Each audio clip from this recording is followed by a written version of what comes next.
श्री ओम नमः सिद्धेभ्यो।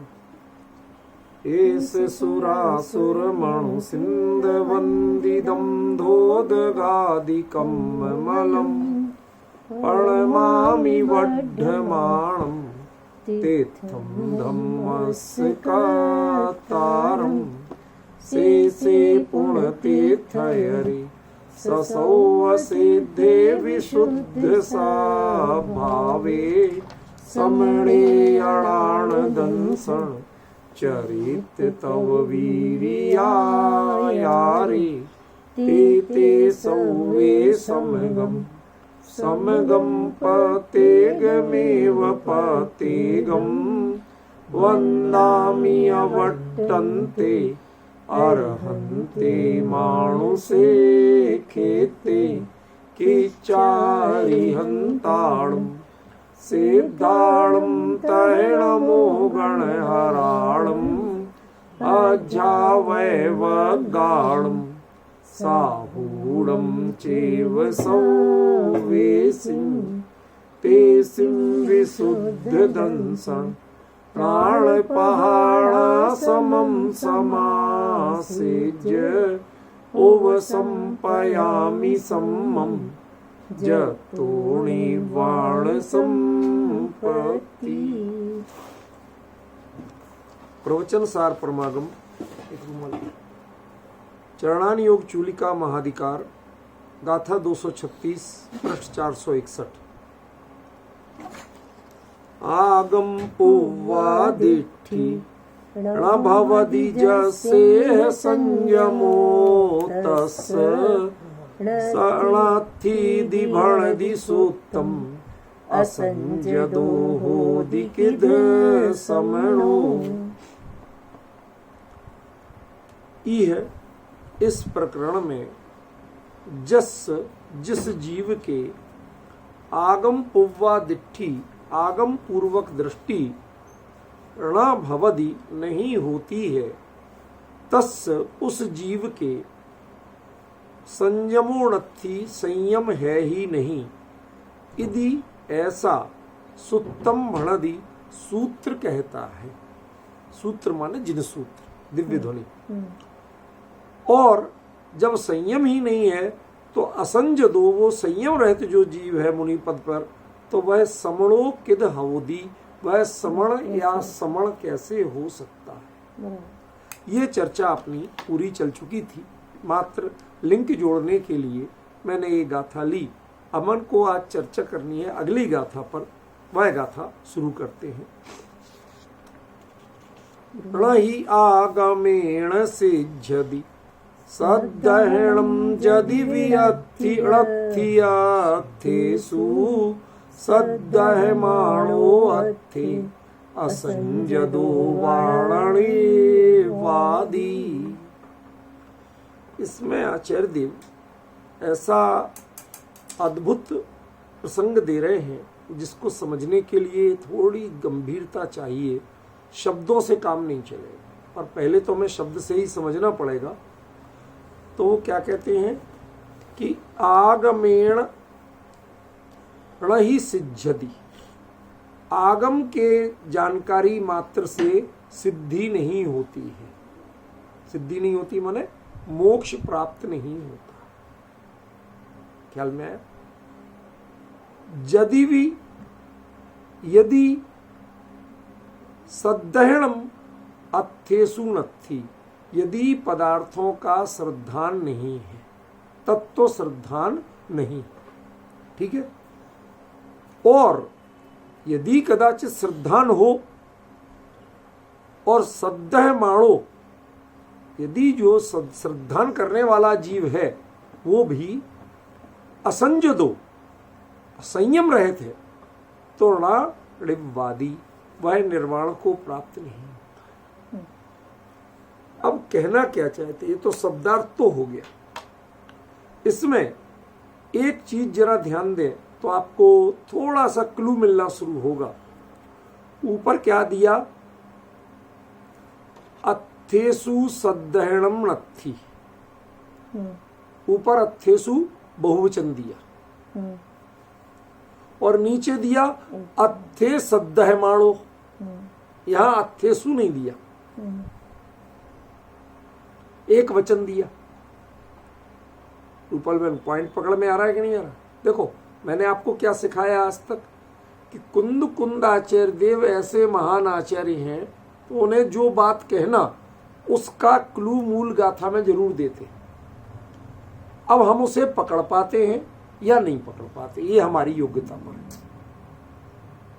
चर्चा वैसे ही अपनी बहुत गंभीर विषय है, तो क्लू क्या पकड़ना आपको कि ऊपर कहा अकेले आगम मात्र से सिद्धि नहीं होती,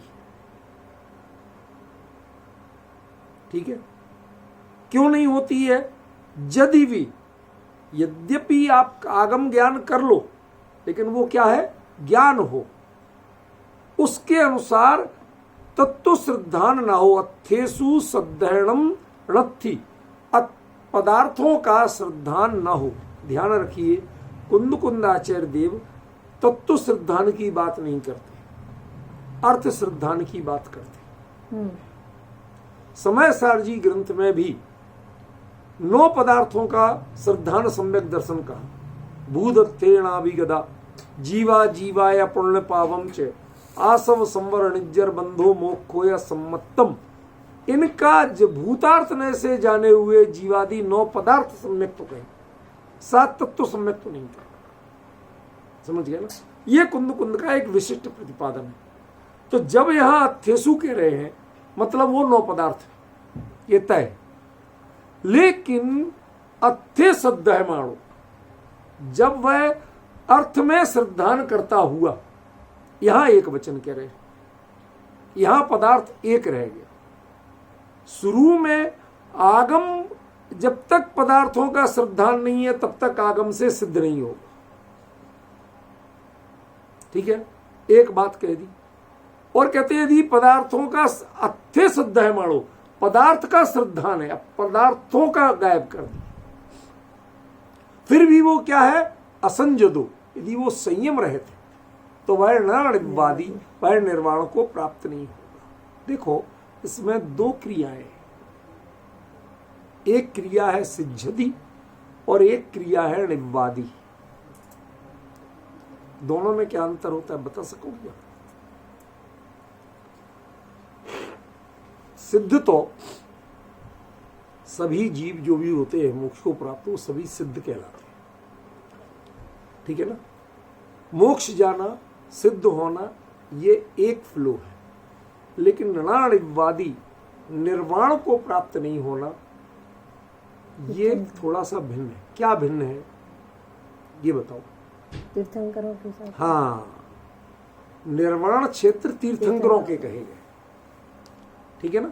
और सिद्ध क्षेत्र सभी केवलियों के। ये कभी आपने नोट किया? आप गौर करिए, निर्वाण क्षेत्र पूजन जब आएगी तो उसमें 24 तीर्थंकरों के निर्वाण क्षेत्रों की आएगी, बाकी की नहीं आएगी। यद्यपि निर्वाण कांड में तो सब ले लिए, मैं आपको दोनों पक्ष बता रहा हूं, लेकिन मूल में जब हम निर्वाण क्षेत्र और सिद्ध क्षेत्र का अंतर करते हैं तो उसमें निर्वाण क्षेत्र वो 5 ही है।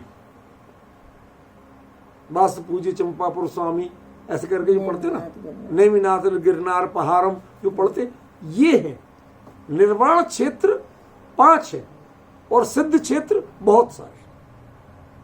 समझ गए ना? तो यहां पर जब निवादी क्रिया दी और ऊपर सिद्धि क्रिया दी, इसका मतलब है कि आचार्य ने यूं ही प्रयोग नहीं किए, इसके पीछे उनका उद्देश्य, वो उद्देश्य हमें निकालना है। दूसरा, ऊपर अथेसु सद्धरणम थी, ये कहते जब श्रद्धान नहीं है तब पदार्थों का नहीं है, और श्रद्धान है, श्रद्धान करने वाला जीव है तो एक पदार्थ का, एक पदार्थ, जीव पदार्थ। अब ये उनकी जो शैली है, कहाँ वो टर्न देते हैं।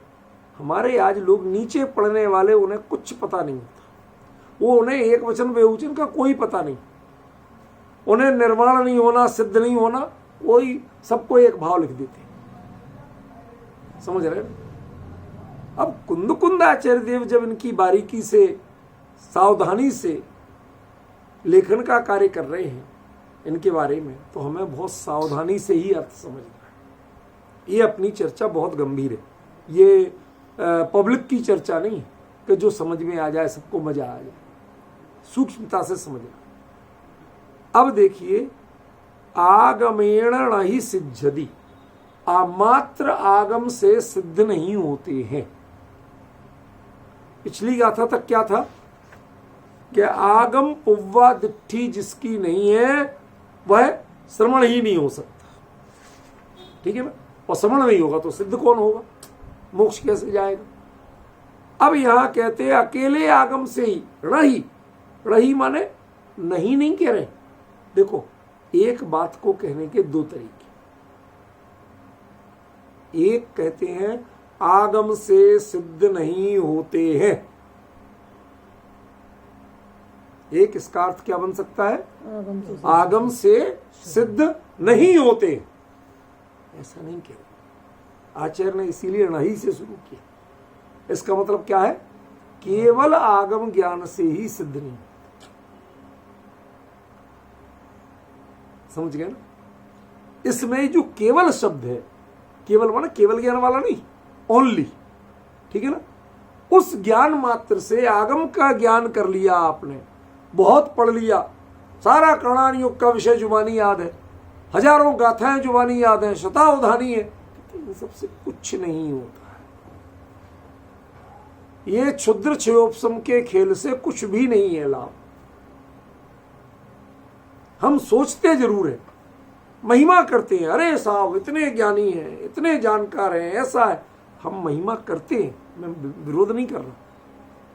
और ठीक है, आप संसार में करिए, आपसे अच्छा कोई जानता है करिए, हम कब मना कर रहे हैं।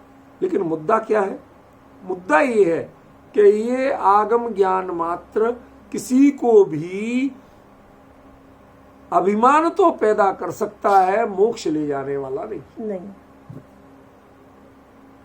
मोक्ष कैसे जाओगे, आत्मज्ञान से। बीच में मत बोला, थोड़ा सा सब्र किया करो। मोक्ष कैसे जाओगे, वो कहते हैं यदि जब तक पदार्थों का श्रद्धान नहीं है तो आगम ज्ञान से मोक्ष नहीं जाओगे।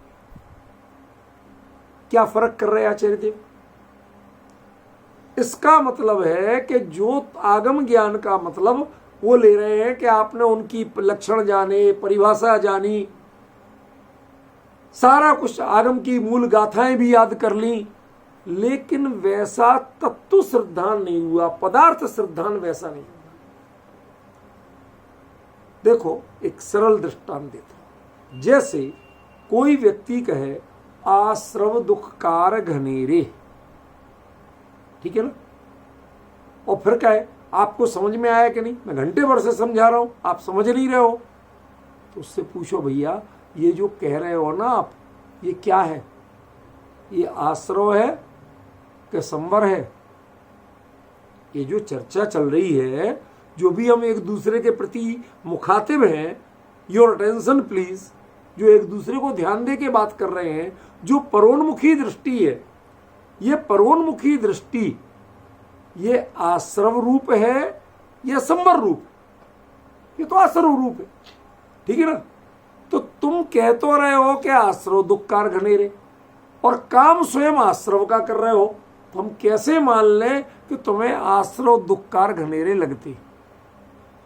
सिंपल पॉइंट समझे, कोई कठिन बात तो नहीं कह रहा हूं भाई। जो चीज तुम कह रहे हो वो तुम शब्द में तो बहुत बढ़िया बात कह रहे हो, तुम्हारे प्रवचन की, व्याख्यान की हम बहुत तारीफ करते हैं, आपने बातें तो सब बहुत बढ़िया कहते हो, लेकिन समस्या ये है कि वो तुम्हें वास्तव में मानते भी हो कि नहीं मानते।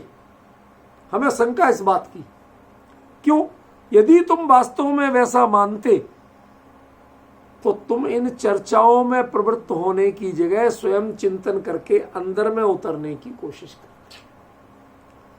जिसका ज्ञान तुम्हें है, जिसकी नॉलेज तुम्हें है, क्षयोपशम तुम्हें है, उसका श्रद्धान तुम्हारे जीवन में नहीं दिख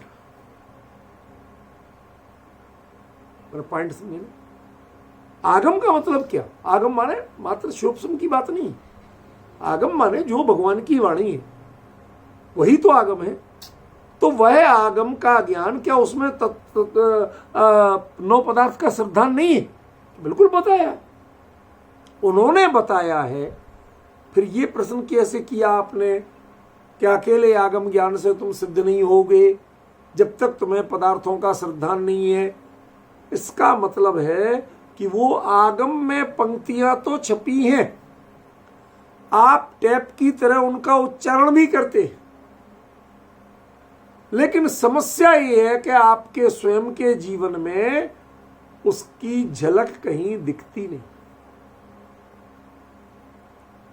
जितनी रुचि आपको लोगों को समझाने की है उतनी रुचि आपके समझने की नहीं दिखती।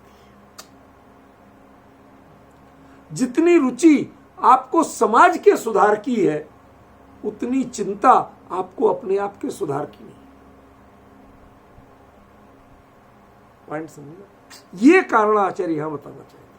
इस बात को पॉइंट आउट करने के लिए उन्होंने क्या कहा, प्रणयी आगमेण सिद्ध्यति सद्धरणम जदविणत्थियाथेसु। अब इसमें एक शब्द है जदिवि। जदिवि का यदि आप हिंदी में सरल अर्थ लें, संस्कृत और हिंदी में, तो होता है यद्यपि, ठीक है ना। लेकिन यहां वो अर्थ नहीं है, ये दोनों अलग अलग हैं, मिले हुए नहीं। कैसे? आगम से आप सिद्ध नहीं होगे यदि अथेसु सद्धरणम वीणत्थि, यदि तुम्हें पदार्थों का सिद्धांत तक नहीं है। ये वी माने तक है, यहां भी नहीं है, वी माने तक। तुम्हें इतना तक नहीं है, आगम जान लिए, पढ़ लिए, और तुम्हें पदार्थों का सिद्धांत तक आज हुआ नहीं। आश्रव दुखकार घनेरे हमें पढ़ाते हो और खुद आश्रव करते हो, उनमें मग्न रहते हो।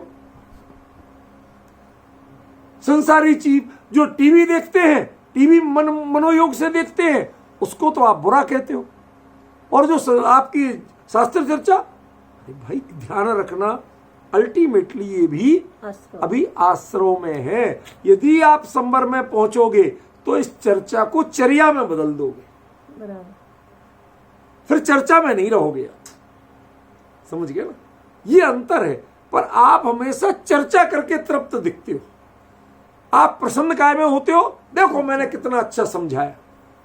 भले आदमी ये बताओ कि जो तुमने दुनिया को समझाया वो खुद समझ पाए।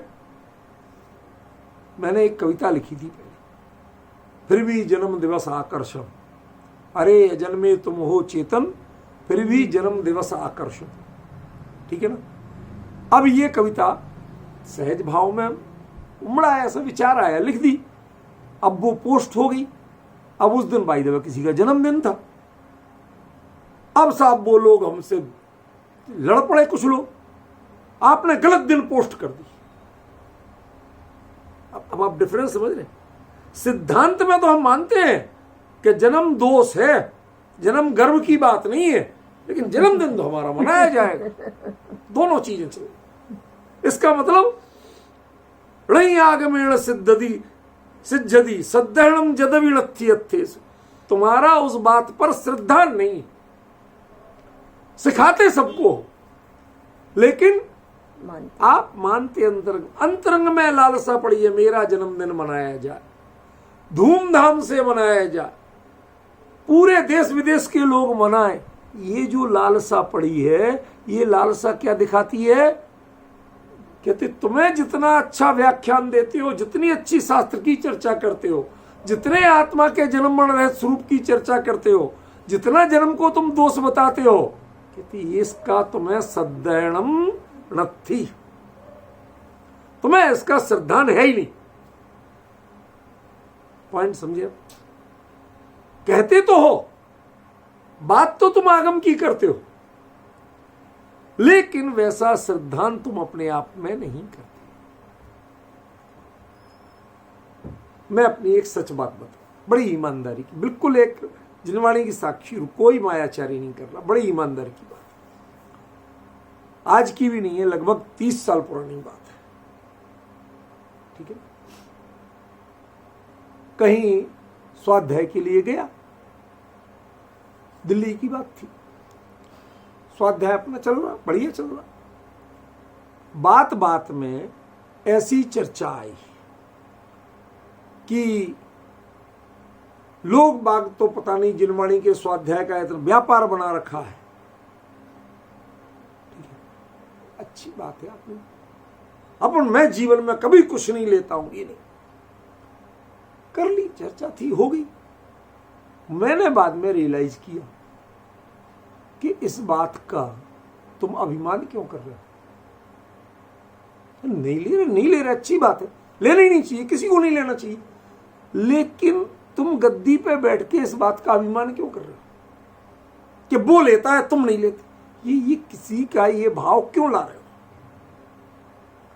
भाई जनरल बात कहो, ये किसी को नहीं करना चाहिए, जिनवाणी माँ हमारी माँ है, हम इसकी विनय भाव से स्वाध्याय करें, आत्महित के भाव से स्वाध्याय करें, ठीक है ना, यहां तक सब अच्छा है, कोई गलत नहीं।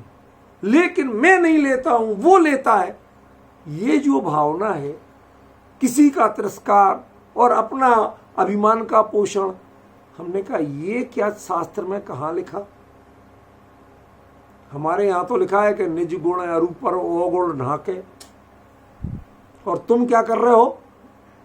क्या अपनी प्रशंसा कर रहे हो और दूसरे की बुराई बता रहे हो।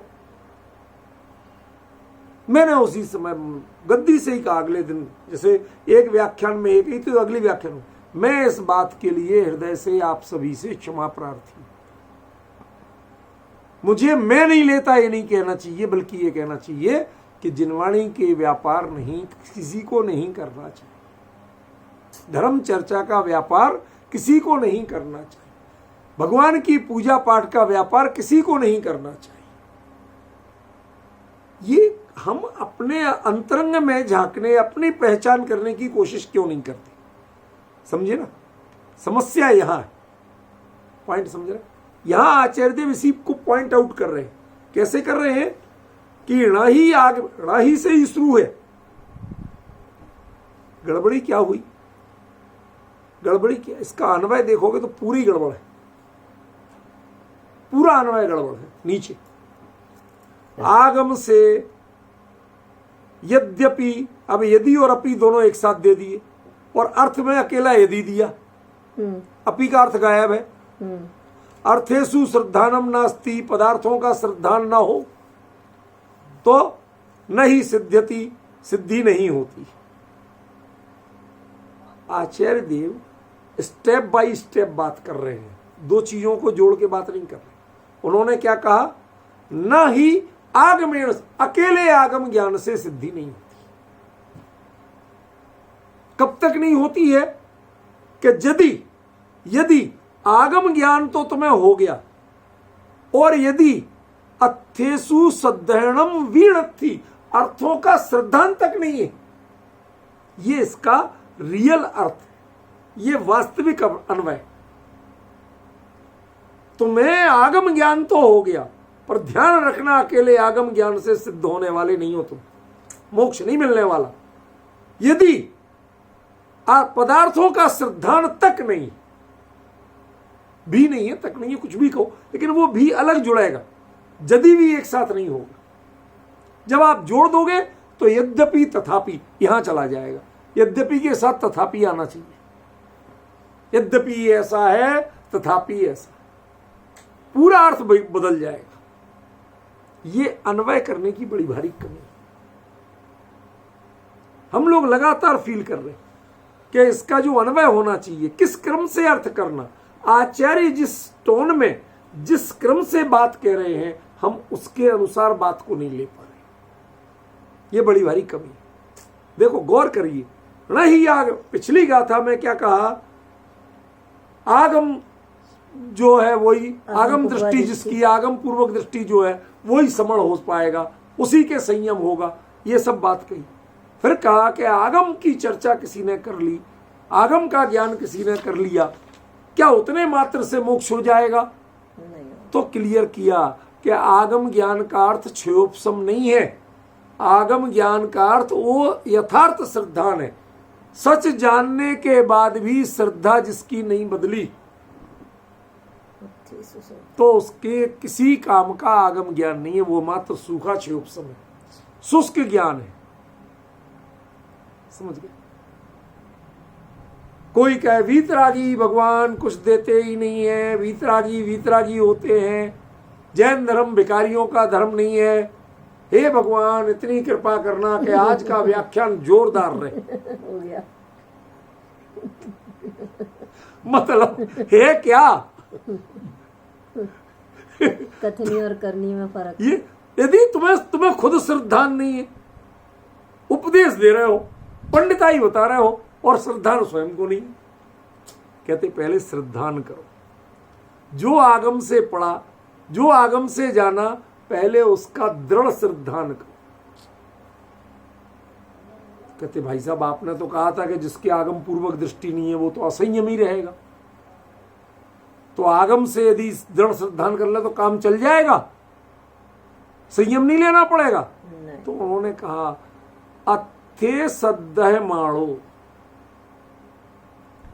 निज स्वरूप का श्रद्धान करता हुआ। ऊपर क्या था? अर्थों का, और अब अर्थ का। समझ रहे ना? अथे सद्दह माणो मतलब you are on the track, but if असंजदो, जब तक तुम परिहार विशुद्धि सूक्ष्म सांप्राय यथा क्या इन संयमों के स्तर तक नहीं जाओगे, तब तक निर्वाण। ध्यान रखना, यहाँ असंजदों का अर्थ असंयत सम्यक दृष्टि नहीं है, अविरत सम्यक दृष्टि नहीं है। ऊपर वाला परिहार विशुद्धि से। यहाँ असंजदों का अर्थ, धैर्य रखना सुनने में, जो प्रवृत्त गुण स्थान की क्रियाओं में प्रवृत्त है वो है वास्तविक अर्थ। क्यों? क्योंकि असंयमी सम्यक दृष्टि जो है, अविरत सम्यक दृष्टि जो है, वो मोक्ष नहीं जाता, ये तो दुनिया जानती। ठीक है। जब तक आप ग्रस्त में रहोगे मोक्ष नहीं जाओगे। ये वीतराग धर्म का स्वरूप है। हमारे यहां सम्यक दर्शन को मोक्ष महल की प्रथम सीढ़ी कहा गया, लेकिन चारित्रम खलु धम्मो ही कहा गया। दंसण मूल धम्मो है, मूल है, लेकिन चारित्र के बिना कोई मोक्ष नहीं जाता। समझ गए? तो फिर यहां कैसे कह रहे हैं संजदो वाणा निब्बादी? यदि वह अर्थ का श्रद्धान करता हुआ भी है तो भी यदि वो असंयत है तो निर्वाण को प्राप्त नहीं होगा। कल 224 गाथा का एक संदर्भ आपको बताया था। क्या बताया था? याद है? अपूर्ण भव कारण। हाँ, अपूर्ण भव कारिणो, अगला भव ना हो। मुनि दीक्षा लेने के बाद अगला भव ना हो पाए ऐसा पुरुषार्थ करना। तो मुनि दीक्षा के बाद 5 पुरुषार्थ होते चारित्र के। एक सामायिक चारित्र, छेदोपस्थापना चारित्र, परिहार विशुद्धि, सूक्ष्म सांप्राय अथा। इन लास्ट के 3 को संयम कहा गया अलग से। और वो किस अर्थ में बताया था? उपयोग को परमानेंटली अपने स्वरूप में एकाग्र करने की प्रवृत्ति, निर्णय, संकल्प और पुरुषार्थ, उसका नाम संयम। अभी तक हम टेम्परेरी आते जाते, कई लोग हैं घरों में आते जाते, तो उन्हें घरवासी कहोगे? कई बार कुछ जो आवारा टाइप के तत्व होते हैं, घर का लड़का हो, गलत संगत में पड़ गया हो, कभी कभी आ जाता है, माँ रोटी खिलाओ भूख लग रही आज। कितने दिन बाद माँ की याद आई? अरे माँ तुम क्या जानो काम रहते हैं। समझ गए? जब अटक पड़ गई, कहीं से कोई जुगाड़ नहीं बिठी, कोई चक्कर पड़ गया, तो माँ याद आ गई, घर की रोटी याद आ गई, वरना भटकते रहते हैं दुनिया में। समझे ना? बहुत लोग हैं ऐसे जिन्हें उनको घरवासी नहीं कहते, तो क्या साधु कहते? ऐसा अर्थ नहीं लेना हो। घरवासी माने जिसे घर कहते हैं। घर एक संस्था है, उसमें जिसकी श्रद्धा ही नहीं है, जो घर की मर्यादा नहीं जानते, कि जैसे पंछी भी हैं दिन छिपने के पहले अपने घोंसले में लौटते हैं, ऐसे सदग्रस्त जो हैं वो दिन छिपने तक अपने घर में लौट के आते हैं। उनके दिन छिपने के पहले घर में आके घर का भोजन लेते हैं। बाजार का भोजन लें, बाहर खा पी के आए तो आप ग्रस्त नहीं हो। जो गृहिणी ने बना के दिया जैसा भी है, तुम्हारे होटल पार्टी का जितना चाहे बढ़िया हो सकता 56 व्यंजन, और घर में सूखी दाल रोटी मिले तो उसकी इज्जत तुम पहले करो तो ग्रस्त। गृहे आस्था यस्य सा ग्रस्था। जो घर में रहने से ग्रस्त नहीं होते, घर में इस गृहस्थी में आस्था जिसकी है वो ग्रस्त। समझ गए ना? जो उस घर रूपी संस्था का सम्मान करना जानता है वो ग्रस्त है। समझे? ये नहीं कि कहीं भी भटके, कहीं भी खाए, कहीं भी किए, जब मन हुआ तो यहां लौट आए, ऐसे ग्रस्त। ऐसे ही यहां कह रहे हैं आचार्य देव, संयम क्या है? सामायिक और छेदोप स्थापना, इन दो तक क्या है स्थिति? आते जाते रहते हैं। उस स्वरूप में जमने की भावना दृढ़ नहीं होती। जब भी जाते हैं लौट के आने के लिए जाते हैं, जब भी जाते हैं लौट के आने के लिए जाते हैं। फिर प्रमुक्त गुण स्थान में समय ज्यादा बीतता है, अप्रमुक्त में समय कम बीतता है। ये कब तक रहती है स्थिति? सामायिक में और छेदों में। इस विषमता को, इसको कहा गया असंयम। तुम स्वरूप में संयत हो ही नहीं चाहते, चंचल चित्त हो, बार बार भाग के प्रमाद में जाते, अस्थिरता। हाँ, समझे ना? स्थिरता को संयम कहा। मन वचन काय तीनों जगह से प्रवृत्ति को रोककर अपने स्वरूप में मर्यादित कर, अब की बार ऐसे आएंगे कि जाने का नाम नहीं लेंगे। इस दृढ़ संकल्प के साथ जो पुरुषार्थ होता है उसका नाम संयम है। तुम उस अर्थ का सिद्धांत तो करते हो, आत्मा की महिमा तुम्हें बारंबार है, हर अंतर्मूर्त में जाते हो, लेकिन समस्या ये है कि यदि वह अपना स्वरूप सुख, अनंत सुख का निधान है, तो उसमें अनंत सुख का भोग क्यों नहीं करते? तुम उसको इतना, जैसे कई बार हम लोग चखते हैं ना चीज उंगली में टच करके, ऐसे चक्के क्यों लौटते हो? तुम्हारी अपनी वस्तु है, तुम स्वयं अपना खजाना, और तुम उसका सेवन नहीं करते, वहां से लौट लौट के बाहर आते हो। दिस कॉल्ड असंयम। समझ में? असंजदो वाणानिवादी, तुमने जितना चाहे स्वरूप, तुम स्वरूप के श्रद्धानी हो। मैं सच कहूं तो यह अत्थे सद्धयमाणों का अर्थ भावलिंग है। अत्थे सद्धयमाणों का अर्थ स्वस्थान अप्रमत्त संयत है। हर किसी को पचेगा नहीं, मैं जानता हूं नहीं पचेगा, लेकिन जो थोड़े से धैर्यशाली है उन्हें पचेगा। क्योंकि बात किस लेवल की कर रहे हैं, उस लेवल पे पहुंचो तब पचेगा। जब आप उस लेवल पे ही नहीं पहुंचोगे तो कैसे पचेगा? समझ में?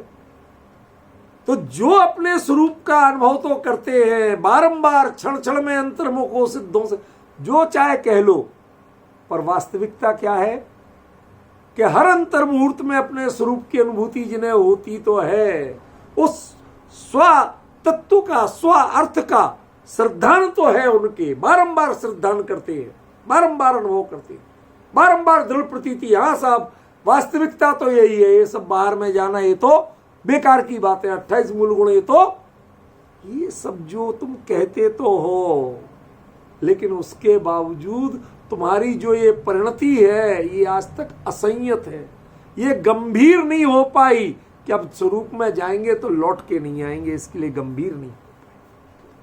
दिस कॉल्ड असंयम। जब तक ये असंयम की भावना है, जब तक असंयम की स्थिति है, तब तक रणवादी। साथ में क्या जोड़ा? वाह। वाह माने एक विकल्प, वाह शब्द ऑप्शनल है, दो में से एक चुनना। समझ गए ना? इसके बाद भी यदि असंयत है, अर्थ का श्रद्धान करते हुए भी जो असंयत है, तो अब आप निर्वाण को प्राप्त नहीं होगे। इस भाव से निर्वाण होने वाला नहीं। जबकि 224 गाथा में क्या प्रतिज्ञा की थी? क्या अपूर्ण भव कारिणो, इस ग्रंथ में चरणान योग शूलिका में किन मुनिराजों के आचरण का वर्णन करेंगे कि जो अपुनर्भव के संकल्प के साथ अब प्रवृत्त हो रहे हैं, जिन्हें दूसरा भाव लेना ही नहीं है, ऐसी साधना जो कर रहे हैं उनकी चर्चा इसमें। अब इस संकल्प को आप भुला के और इसका अर्थ करोगे तो कुछ का कुछ अर्थ होगा। फिर तो इसका अर्थ बड़ा आसान है, भाई जो आगम में लिखा है वो पंडिताई से सिद्धि नहीं हो जाएगी। ये बात मुनिराज की है, पंडितों की नहीं है। ये तो हमने दृष्टांत में कहा था, समझ गए? ये बात चरणान योग चूलिका अधिकारी मुनिराजों का है।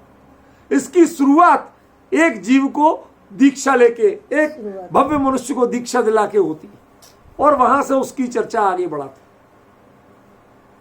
उसको यदि आप भूल गए हो तो इसका मतलब है आप इसका अर्थ नहीं कर पा रहे। पहली गाथा ही दीक्षा से शुरू करी, समझ गए ना?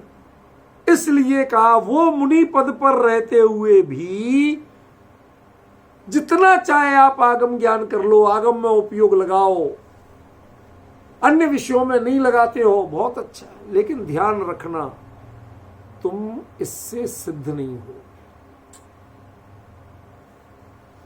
कब तक नहीं होगे? जब तक पदार्थों का श्रद्धान नहीं। अब लौट के इसका अर्थ कर रहा हूं, रिपीट नहीं कर रहा हूं, हर बार में अर्थ अंतर आएगा। किस पदार्थ का श्रद्धान नहीं है? बहुवचन कह दिया ना, मैं और मोक्ष। मात्र 2 की बात है, 9 की बात नहीं है। जो इसमें बहुवचन किया, प्राकृत में 2 में भी बहुवचन होता है, हिंदी में भी 2 में बहुवचन होता है, समझ गए? वो तो संस्कृत में द्विवचन होता है, प्राकृत में कोई द्विवचन नहीं होता, हिंदी में भी नहीं होता। तो यहां पर अथेसु कह दिया, तो अथेसु का अर्थ पदार्थों, 9 पदार्थों की बात नहीं है। तुम्हें 2, एक निज में कि मैं मोक्ष का पूर्ण अधिकारी हूं, मैं तो मुक्त स्वरूप ही हूं, आत्मा में परिपूर्ण सामर्थ्य मुक्ति की है ये, और दूसरा मुझे मोक्ष चाहिए ही। यदि तुम्हें मोक्ष का दृढ़ श्रद्धान हो, संकल्प ले लो को मुझे मोक्ष चाहिए ही, तो उसके बाद तुम लौट के आने का काम क्यों करते हो? स्वरूप में जमने का, श्रेणी आरोहण का प्रसार क्यों नहीं करते? अब पॉइंट समझ में आ रहा? ये अथेसु का अर्थ मात्र 2 है, और जब 2 में से एक का सद्दह मानो, ध्यान रखना, एक निज आत्मा और एक मोक्ष, मुझे, मैं हूं और मुझे मोक्ष प्राप्त करना, समझ गए? बीच की कोई बातें नहीं, 2। अब 2 में से एक का तो श्रद्धान तुम करते हो, माने आत्मा का श्रद्धान तो तुम करते हो, करना था तुम्हें 2 का। ये अर्थ कोई नहीं बताएगा। क्या अथेसु का अर्थ क्या है? 2 मोक्ष, मैं और मोक्ष, समझ रहे? 2 में से तुमने एक का श्रद्धान किया, एक का श्रद्धान कर रहे हो, तुम निरंतर कर रहे हो, सद्दय माणो, प्रेजेंट कंटिन्यूअस, हर अंतर मुहूर्त में करते हो अनुभव, लेकिन तुम वो जाति तुम्हारी मोक्ष दिलाने वाली नहीं, वह जाति तुम्हारी मोक्ष की पात्र नहीं, उससे मोक्ष होने वाला नहीं, उससे अपुनर्भव वाले नहीं बनोगे तुम। तो कह दिया संजदो वाणानिवादी, फिर तो तुम असंयत ही हो, और जब तक ये असंयत माने 3 संयम तुमने नहीं लिए तो तुम निर्वाण को प्राप्त नहीं हुए। कह दूं अब आगे की बात, एक बड़ी बात बता दूं, पचा लोगे? ऊपर कहा सिज्झदी, रण सिज्झदी, और नीचे कहा रणनिवादी। क्या अंतर पड़ा? ऊपर है जनरलाइजेशन और नीचे है पर्सनलाइजेशन। जो चर्चा पहले आई थी ना पिछली गाथा में, वही है। मैं जितना समझ पा रहा हूं संकेत कि कुंद कुंद स्वयं कहीं ना कहीं तीर्थंकर होने वाले हैं जब उन्होंने निव्वादी की बात कही। एक भव देव का, वैमानिक, लोकांतिक, और उसके बाद अगले भव में। इसलिए उन्होंने निव्वादी प्रयोग किया, सिद्धि प्रयोग नहीं किया। जब जनरल बात कही तो सिद्धि, और जब स्वयं को कहीं जोड़ने लगे तो निव्वादी। पकड़ पा रहे हैं रूपल बहन? ये कुंद कुंद क्या कह रहे हैं, उनके शब्दों में जरा उतरो, उनसे इतनी नजदीकी बनाओ कि बीच के सब गायब हो जाए, सिर्फ आप रहे और कुंद कुंद रहे, दूसरा कोई नहीं रहे। देखो आपको क्या क्या मर्म खुलेगा। ऊपर अथेसु में 2, आपने तो 9 पदार्थों का सिद्धांत सम्यक दर्शन पढ़ा है ना, वो समय सार की बात है, ये प्रवचन सार की चरणानी योग चूली का है। यहां पर अथेसु का अर्थ 2। क्यों? प्रकरण किसका है? सिद्धि, सिद्ध होना, मोक्ष प्राप्ति। तो अब उन्हें समझ नहीं दे रहा, तो वो करते ही रहते हैं, उन्हें क्या सिद्धांत करना। अब यहाँ भी चल रही थी। हाँ, उन्हें जरूरी है। अब तुम दृढ़ संकल्पित हो किसके लिए? मैं अपने में ऐसा दृढ़ हूं कि मोक्ष प्राप्त। 2 का श्रद्धान, और 2 में से तुम एक का श्रद्धान कर रहे हो अकेले, दूसरे का नहीं कर रहे हो। मोक्ष का संकल्प के साथ स्वरूप में स्थिर नहीं हो रहे हो, तो तुम एक के श्रद्धान करने वाले हो, लिहाजा तुम असंयत हो, और असंयत हो तो तुम्हें निर्वाण की प्राप्ति इस भाव में होने, या इस भाव शब्द साइलेंट, इस भाव में होने वाली नहीं। अब मैं नहीं कह सकता किसको कितना समझ में आ रहा है, मैं क्या बताना चाहता हूं, आचार्य देव क्या बताना चाहते हैं, मैं तो कुछ नहीं बताना चाहता, मैं तो खाली उनका भाव खोल रहा हूं। उन्होंने जो शब्दों में, क्रियाओं में जो बारीक बारीक चेंज किए, उन देखो क्लियर है, कोई विचार करना। ऊपर अथेसु दे रहे हैं तो नीचे अथे सद्यमाणो क्यों दे रहे हैं? ऊपर भी श्रद्धान की बात थी, नीचे भी श्रद्धान की बात थी। ऊपर श्रद्धान में अथेसु है, नीचे श्रद्धान में अथे है। क्या कुंद कुंद को इतना पता नहीं था कि एक ही गाथा में 2 तरह का प्रयोग करें? फिर भी वो कर रहे हैं, तो आपको उसकी गुरुदेव और लालचंद भाई एक शब्द बोलते थे, तफावत। डू यू नो तफावत? गुजराती शब्द है, आप तो जानते ही होंगे। तफावत माने 2 का भेद विज्ञान, 2 में अंतर पहचान। जैसे हम नमोस्तु और नमस्ते में अंतर पहचानते थे, हम समझदार हैं तो अरे वो तो नमस्ते कर रहा था, अरे वो नमोस्तु कर, बड़ा ये विवेकी है, उसने महाराज जी को देखा तो नमोस्तु किया। हम मतलब उससे, अरे बच्चा भले ही विदेश में रहा हो लेकिन नहीं, उसे समझ है।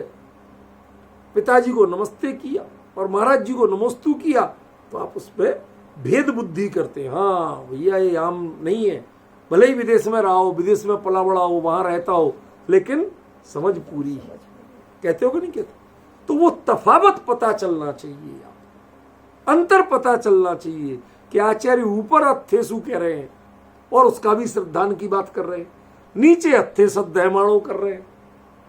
ऊपर सामान्य श्रद्धान की बात कर रहे हैं, सद्यहणम, और नीचे कहते हैं सद्यमाणो, ये प्रेजेंट कंटिन्यूअस, ये स्वरूप का बारंबार श्रद्धान चल रहा है। सद्यहण माने अनुभूति, हर अंतर्मुहूर्त में अनुभूति चल रही है सद्यमाणो जी में। उसका क्रम टूट नहीं रहा, उसमें बड़ा अंतराल नहीं आ रहा, हर अंतर्मुहूर्त में हो रहा है। तब भी यदि वह स्वरूप में जाके बार बार लौटता है तो क्या है? असंजदो, वो असंयत है। मतलब तुमने स्वरूप में टिक करके मोक्ष प्राप्ति का पुरुषार्थ किया नहीं, और ये कमी रखी है तो तुम निर्वाण को प्राप्त होने वाले नहीं।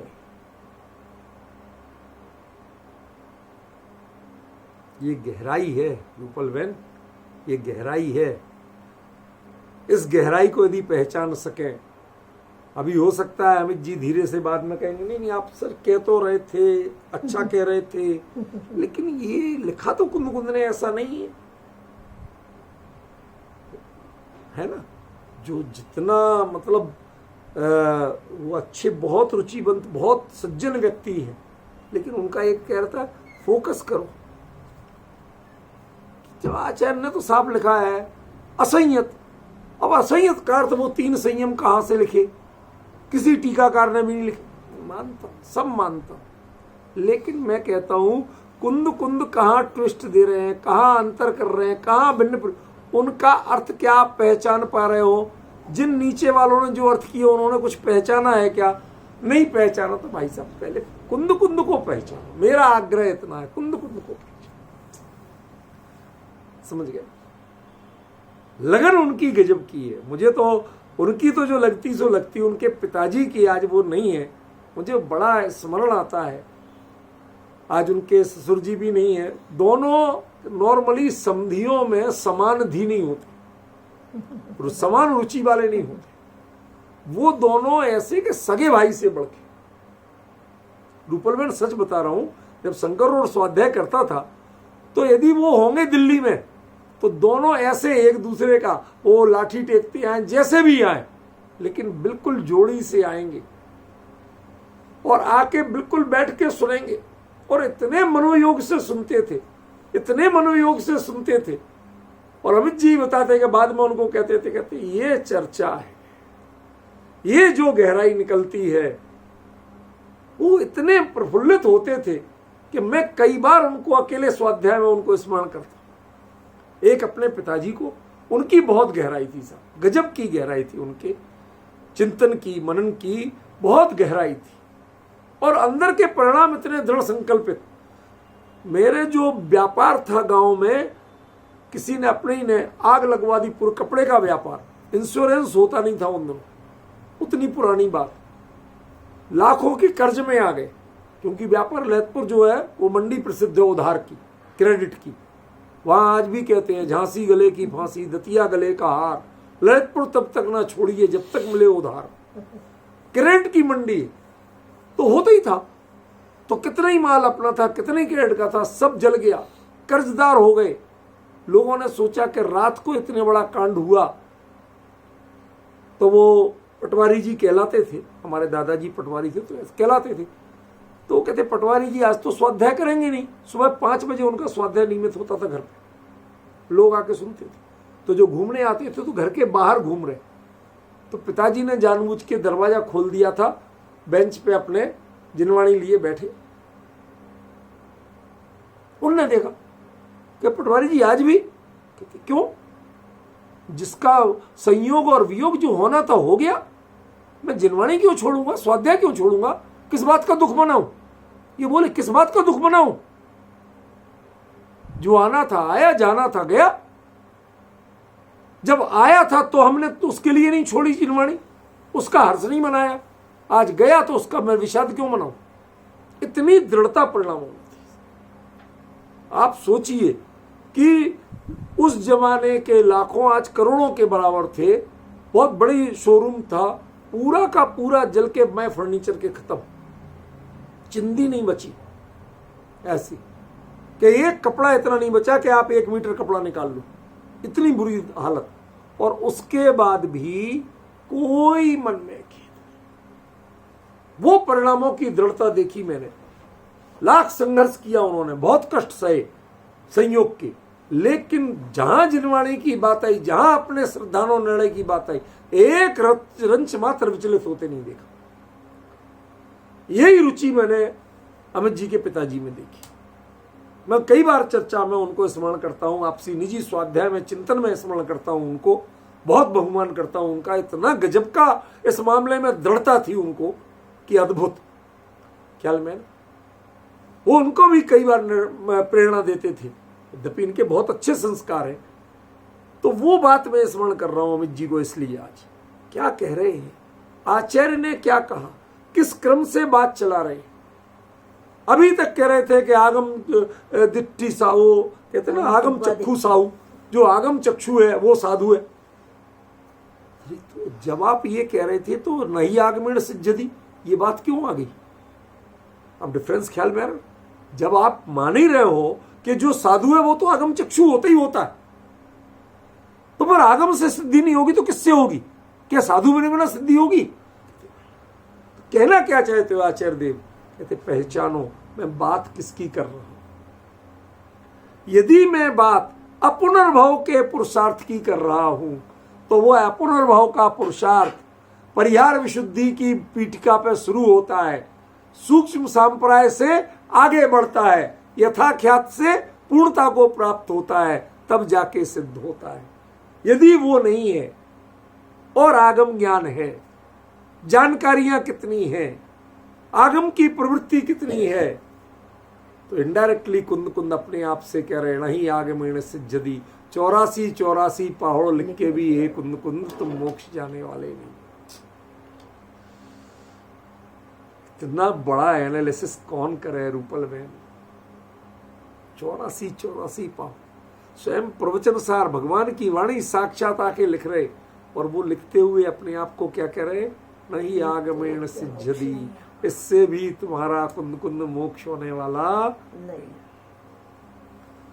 तुम इसके साथ में 2 श्रद्धान करो, जितना स्वरूप का है इतना ही मोक्ष तत्व का करो। हाँ मुझे चाहिए, समझ में आई? उसका पुरुषार्थ करो, लेकिन कमी क्या है? अत्थे श्रद्धा मानो, चाहिए 2 का और 1 में श्रद्धान कर रहा हूं। कहीं किसी ने संकेत तक नहीं किया कि अत्थेसु और अत्थे में क्या अंतर पड़ गया? कहीं किया हो तो बताओ।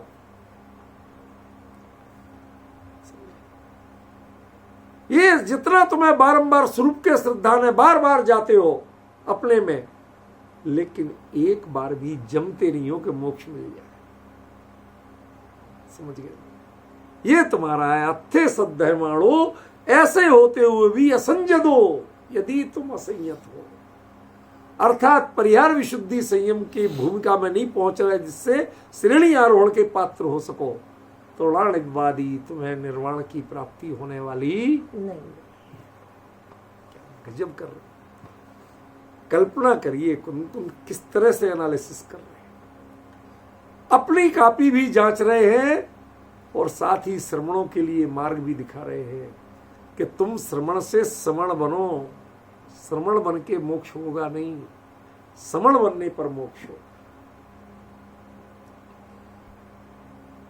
ऋषभ देव को 1000 साल की तपस्या से मोक्ष नहीं हुआ था, क्योंकि वो 1000 साल श्रवण की चर्या के थे। थोड़ा सा समय था श्रवण की चर्या का, उससे मोक्ष हुआ।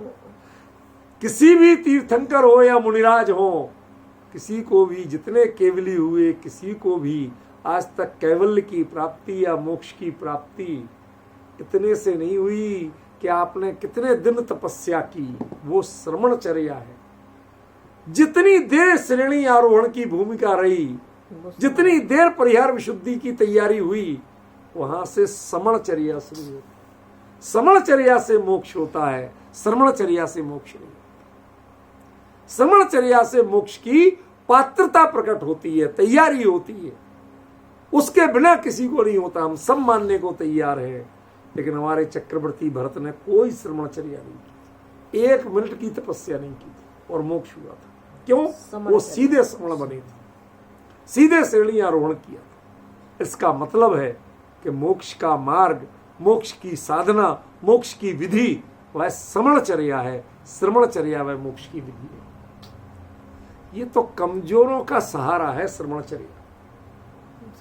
जिसके इतने पुरुषार्थ की जाति उग्र हो, उसके लिए श्रवण बनने की जरूरत नहीं है, वो तो दीक्षा लेके सीधा श्रवण बने और मोक्ष जाए। हमारे कई तीर्थंकर ऐसे हुए, दीक्षा लेने के 6वें दिन मोक्ष, कहाँ 1000 साल और कहाँ 6वें दिन। कल्पना कर रहे होगा क्या कह रहे हैं। महावीर स्वामी भी 12 साल लगे, नेमिनाथ को कितने साल लगे थे? 250 साल नहीं, 250 की तो उम्र है। नेमिनाथ को लगभग 12 साल का है, लगभग, मुझे एक्यूरेट याद नहीं है, पर मुझे किसी और दूसरे संदर्भ से याद है कि जो राहुल, वो राजुल थी, उनके सहधर्मिणी, वो दीक्षा ले ली थी, उसकी प्रसंग की बात याद है कि वो 12 साल बाद उनको समौसरण में गणनी बन के विराजमान थी। ऐसी चर्चा कहीं मैंने पढ़ी है, उस संदर्भ से कह रहा हूं।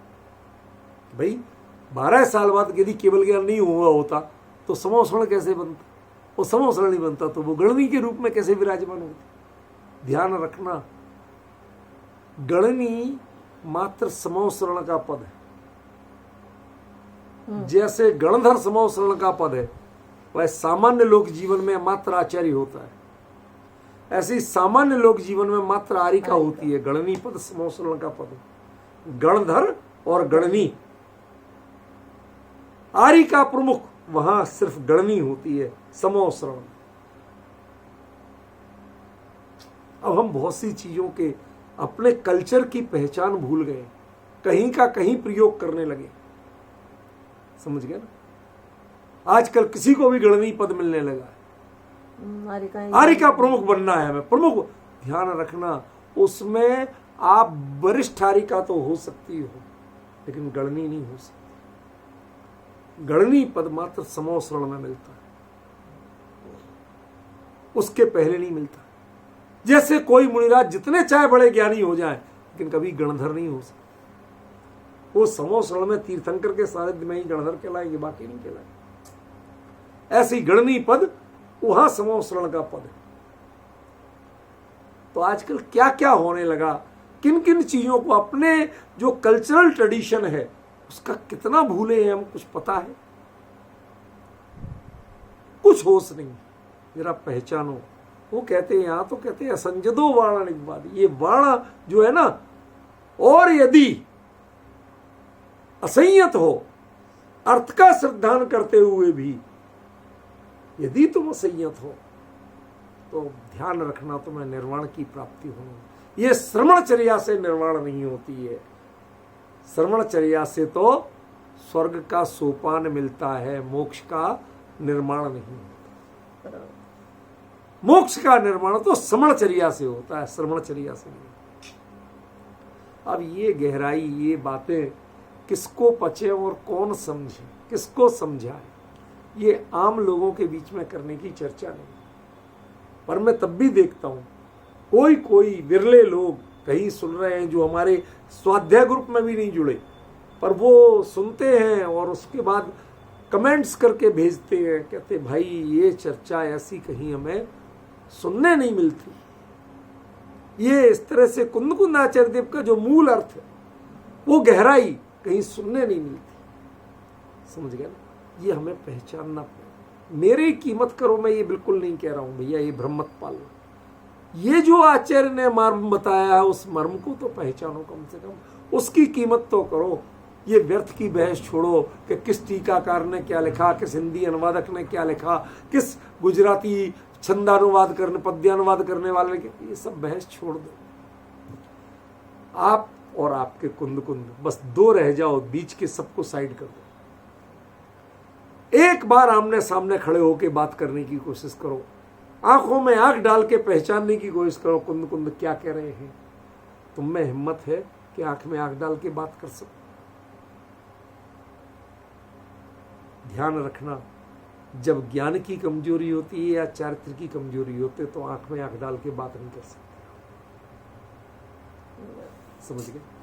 किसी का मोरल कमजोर हो, वो सामने वाले से आंख में नहीं मिला सकता, जितना चाहे बड़ा आदमी, जितना चाहे बड़ा आदमी, राष्ट्रपति भी हो जाए, पर यदि चरित्र की कमजोरी की बात होगी तो उस लेडी के सामने नजर मिला के बात नहीं कर सकता, चाहे वो उसकी एक छोटी सी नौकरानी क्यों ना हो। डिफरेंस में एक मोरल के मामले में, एक नॉलेज के मामले में। जो अपने से महान ज्ञानी गुरु हैं उनके सामने नजर झुका के बात की जाती है, नजर मिला के नहीं। नजर तब मिलती है जब एक समान लेवल जैसा आता है। वो जो कह रहे हैं, क्या करें आपकी बात, आप मैं क्या इशारा कर रहा हूं, तो नजर मिलाई जाएगी। नजर माने दृष्टि ही नहीं मिलना, दृष्टिकोण भी मिलना चाहिए। भाव समझ समझ गया ना, तब भाव समझ में आए।